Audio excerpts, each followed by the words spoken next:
Hello guys, Andrew here. Welcome back to the tutorial. And in this video, I'm going to show you how to add your bank account as a payout payment method on Airbnb.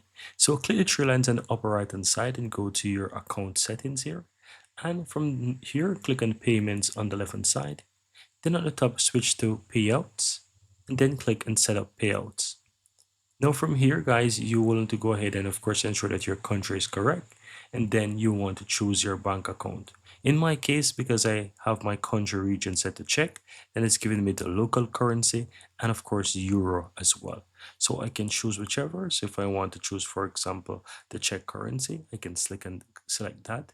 Then click on continue. And then I want to add the account right here. So I'm going to select the account.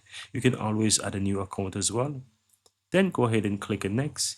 And from here, you want to fill in your bank account details. So you'll need your SWIFT code and your IBAN to your account so you can confirm it. Once you fill in this, click on continue, proceed with what's required. You'll be able to add your bank account details as a payout method on Airbnb. And that's it, really, guys. Very easy and very simple.